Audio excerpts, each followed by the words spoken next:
እንደምን አምሽታችኋል ክቡራን ተመልካቾች፣ የሰዓቱን የስፖርት ዜናዎች ይዘን ቀርበናል። ከዜናዎቹ ጋር ሀና ታሪኩ አብራችሁ ቆይታ አደርጋለሁ። ስንቄ ባንክ የስፖርት ዘገባ አጋራችን ስለሆነ እናመሰግናለን። ቀዳሚ ወዳደረግነው መረጃ እናልፋለን።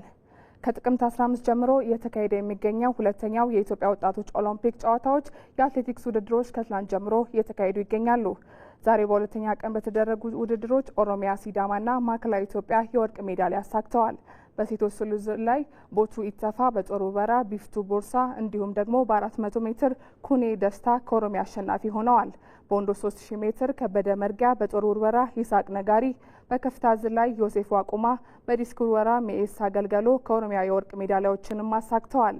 በ400 ሜትር ወንዶች ዘርፍ ዘማች ከሲዳማ ክልል አሸናፊ የሆነ ሲሆን የኢትዮጵያ አትሌቲክስ ውድድሮችም በኢትዮጵያ ስፖርት አካዳሚ እየተካሄዱ ይገኛሉ።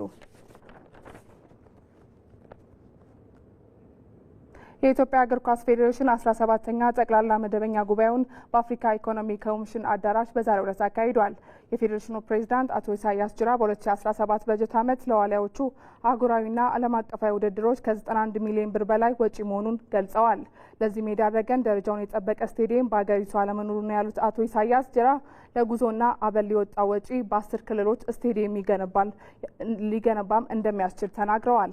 በዓለም አቀፍ አፍሪካና ሴካፋ ዞን ላደረግናቸው የማጣሪያ ጨዋታዎችም ሞሮኮ ድጋፍ ባታደርግልን ወጪያችን ከ300 ሚሊዮን ይሻገር ነበር ማለታቸውን የዘገበው ባልደረባችን ተመስገን አለባቸው ነው።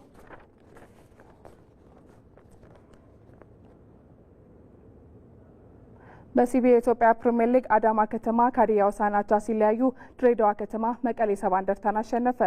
የሶስተኛ ሳምንት የሲቢ የኢትዮጵያ ፕሪሚየር ሊግ ዛሬም ቀጥሎ ሲደረግ ሐዋሳ ዩኒቨርሲቲ ስቴዲየም ላይ የተደረገው የድሬዳዋ ከተማና የመቀሌ ሰባ እንደርታ ጨዋታ በድሬዳዋ ከተማ 2-1 አሸናፊነት ተጠናቋል። ድሬዳዋን አሸናፊ ያደረጉ ግቦች መሐመድ ኑር ናስር፣ አቤል አሰበ ሲያስቆጥሩ የመቀሌን ብቸኛ ግብ አሰጋኝ ጴጥሮስ ከመረብ አሳርፏል። በአዲስ አበባ ስቴዲየም የተደረገው የአዳማ ከተማና የሀዲያ ሆሳዕና ጨዋታ ምንም ግብ ሳይቆጠርበት ወጥቷል።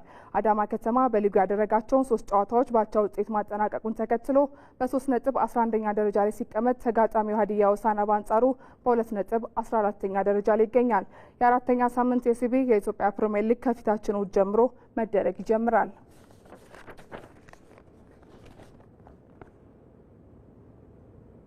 በ2025/26 በስኬት ከሚጠበቁ ክለቦች አንዱ የሆነው ሊቨርፑል ያለፉትን ሳምንታት በውጤት ማጣት ላይ ይገኛል። የቀድሞው የማንቸስተር ዩናይትድ ተጫዋች ዋይን ሮኒ ሊቨርፑል በሜዳ ውስጥ መሪ የለውም ሲል አስተያየቱን ሰጥቷል። ያለፉትን ሳምንታት የተቸገረውን ሊቨርፑልን ምን ገጠመው ስትል ባልደረባችን ምረት ተስፋዬ ተከታዩን አዘጋጅታለች። ከኤርገን ክሎፕ ስኬታማ ዓመታት በኋላ በአዲሱ አሰልጣኙ ስር በስኬት የጀመረው ሊቨርፑል በተከታዩ ዓመት የአሰልጣኝ የአርነ ስሎት ትክክለኛው ፈተና ሲጀምር ወገቡን ይዟል። ሆላንዳዊ አሰልጣኝ አርነ ስሎት ቡድኑን ሲረከቡና በመጀመሪያ ዓመታቸው ስኬታማ ሲሆኑ ሊቨርፑል በጥሩ እጅ ላይ መውደቁን ብዙዎች መስክረዋል። አሰልጣኙ በመጡበት ዓመት በዝውውር ተሳትፏቸው ከተጠበቀው በተቃራኒ መሆን፣ ያለ ተፈጥሯዊ 6 ቁጥር የሚና ለውጥ በማድረግ ድፍረት የተሞላበት ውሳኔያቸው በበርካታዎች ዘንድ እንዴት አስብሎም ነበር። የግራቨንበርክ የሚና ለውጥ ግን እንደ ቡድን ጥሩ መሆናቸውና የመሐመድ ሳላ ዓመታዊ ግቦች ተደምረው አሰልጣኙ የራሱን ስብስብ ሲይዝ ምን ሊያሳይ ይችላል ጉጉት የፈጠረ ነበር። በውድድር ዓመቱ ጅማሩ አስቀድሞ እንደተገመተው በስፋት ወደ ገበያው ወጥተዋል። በሌሎች ክለቦች አይን ሳይገቡ በመገናኛ ብዙሃኖች ሳይራገቡ በሚያመጧቸው ተጫዋቾች የተደነቀው ሊቨርፑል ለ2025/26 ተጫዋቾችን ሲያድን ከቡንደስሊጋው እንደዚሁም ከዛው ከሊጉ ያመጧቸው ተጫዋቾች አርነ ስሎት በሊቨርፑል አሰልጣኝነት የመጀመሪያ የአውሮፓ ስኬታቸውን እንዳለሙ የሚያሳብቅም ነበር። ገበት የመርሲሳይዱ ክለብ ጋር መለያየትን የመረጠው ትሬንት አሌክዛንደር አርኖልድን በሊቨርኩሰን የዣቪ አሎንሶ አስደናቂ ስብስብ ውስጥ ወሳኝ በነበረው ጀርሚ ፍሪምፖንግ ሲተካ ጨዋታውን የማቀጣጠል ሚናን ለጀርመናዊው ፍሎሪያን ቨርቲዝ በመስጠት የዲያዝን ወደ ባየርን ማቅናትና የፊት መስመሩ ለማጠናከር ኡጎ ኤኪቲኬን አወዛጋቢ በነበረው ዝውውር አይዛክን ፊት መስመራቸው ላይ ጨምረው ሚሎስ ኪርኪዝን በተከላካይ መስመራቸው ያከሉበት በልዩነት ይነሳል። የ2025/26 የውድድር ዓመትን ቦርንማውዝን በማሸነፍ በድል ሲጀምር በተከታዩ የሊጉ ጨዋታ ኒውካስትልን ሲያሸንፉ አርሰናልን ጨምሮ በተከታታይ የሊጉ ጨዋታዎች 4 ጨዋታዎችን አሸንፎ ከፈታኝ ጨዋታዎች ነጥቦችን ሲሰበስብ፣ ጎን ለጎን ግን አንድ ነገር አብሮ ተነስቷል። የቡድኑ አጨዋወት በጨዋታዎች ሊፈተኑና ነጥቦችን የሚጥሉበት ጊዜያት እንደሚመጡ የፊት መስመሩን ኡጎ ኤኪቲኬ እየመራ በተከታታይ ጨዋታዎች ፈረንሳዊ አጥቂ ግቦችን ለቀያዮቹ አስቆጥሯል። በርካቶች በአይዛክ ዝውውር ላይ ጥያቄዎችን አንስተውም ነበር። የተጫዋቹ መምጣት ጥሩ አጀማመር የነበረውን የሊቨርፑል ቋሚ አሰላለፍ ሊረብሽ እንደሚችል በርካታ የእግር ኳስ ተንታኞች ሀሳባቸውን ሲያጋሩ በእግር ኳስ የታክቲክ ጽሁፎችን በማጋራት የሚታወቀው የሲኤንኤኑ ጸሐፊ ጆሽ ዊሊያምስ በክረምቱ የተጫዋቾች ዝውውር መስኮት ሊቨርፑል ተሳስቷል ብሎ ያምናል። በወረቀት ላይ የሚታየውና በሜዳ ላይ ያለው ለየቀል የሆነ ባላንሱን ያጣ ቡድን ሆኖ ተስተውሏል።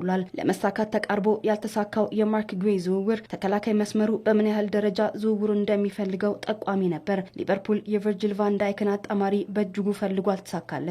ያለፉትን ዓመታት የቡድኑ ቁልፍ የነበረው ቨርጂል ቫን ዳይክ አቋም መውረድ የኋላውን ክፍል በእጅጉ ያሳሳም ሆኗል። የቀኝና የግራ ተከላካይ መስመር በምን ያህል ደረጃ ተተክቷል? ጥያቄዎች የፈጠረም ሆኗል። ትሬንትና ጀርሚ ፍሪምፖንግ በተመሳሳይ ቦታ ቢጫወቱም ያላቸው የጨዋታ ልዩነት ግን አብሮ ይነሳል። የቀኝና የግራ ተከላካይ መስመር በምን ያህል ደረጃ ተተክቷል? ጥያቄዎችን የፈጠረ ሆኗል። እንደ ፍሎሪያን ቨርቲዝ ያሉ ሊጉን በሚገባ ለመላመድ ጊዜ መፈለጋቸው። ከነዚህ ነገሮች በላይ ግን የሞሐመድ ሳላ በበፊት አቋም አለመገኘት ይነሳል። ሞሐመድ ሳላ ከተቀያሪ ወንበር እንዲጀምር የሚጠይቁ ደጋፊዎችም ተበራክተዋል። የቀድሞ የማንቸስተር ዩናይትድ አጥቂ ዋይን ሩኒ ሊቨርፑል ሜዳ ላይ መሪ የለውም ሲልም ተደምጧል። የቀድሞ የቀያዮቹ ኮከብ ጄሚ ካራገር ሊቨርፑል ካለበት ቀውስ በቶሎ መውጣት እንዳለበትም ይናገራል። አርነ ስሎት በራሳቸው ስብስብ ትልቁ ፈተናቸው ይህ የውድድር ዓመት ሲሆን በታክቲክ ረገድ የሚነሳባቸው ክፍተቶችን በቶሎ ቀይረው የሚያሳዩበትም ጊዜ መቅረብ ይኖርበታል። አርነ ስሎት በተደጋጋሚ ከጨዋታዎች በኋላ በርካታ ምክንያቶችን ቢያስቀምጡም ቡድኑን ወደ አሸናፊነት ለመመለስ ቁልፉ በእጃቸው እንደሆነ የእግር ኳስ ባለሙያዎች ይመክራሉ። የ9ኛ ሳምንት የጣሊያን ሴራ ዛሬ ምሽት በሚደረጉ 2 ጨዋታዎች ይጠናቀቃል። ምሽት 4:45 ሲል ወራጅ ቀጠና ውስጥ የሚገኘው ፒሳ ላዚዮን ያስተናግዳል። በ4 ነጥብ 18ኛ ላይ የሚገኘው አዲስ አዳጊው ፒሳ ጨዋታውን አሸንፎ ለጊዜውም ቢሆን ከወራጅ ቀጠና ለመውጣት፣ የዋናው ከተማ ክለብ ላዚዮ ደግሞ ካለበት 12ኛ ደረጃ ወደ 8ኛ ከፍ ለማድረግ ወደ ሜዳ ይገባል። በሌሎች ጨዋታዎች ምሽት 2 ሰዓት ከ30 ሲል ካግራሪ በሜዳው ዩኒፖል ዶምስ ከሳስሎ ጋር ይጫወታል። ሳስሎ በሲሪያው ካደረጋቸው 9 ጨዋታዎች 10 ነጥቦችን ሰብስቦ 13ኛ ደረጃ ላይ ሲቀመጥ የዛሬው ጨዋታ ካሸነፈ ደግሞ 10ኛ ደረጃ ላይ ከፍ የሚልበትን ውጤት ያስመዘግባል። ካግራሪ በአንጻሩ በ1 ነጥብ ዝቅ ብሎ በ9 ነጥብ 14ኛ ደረጃ ላይ ተቀምጧል።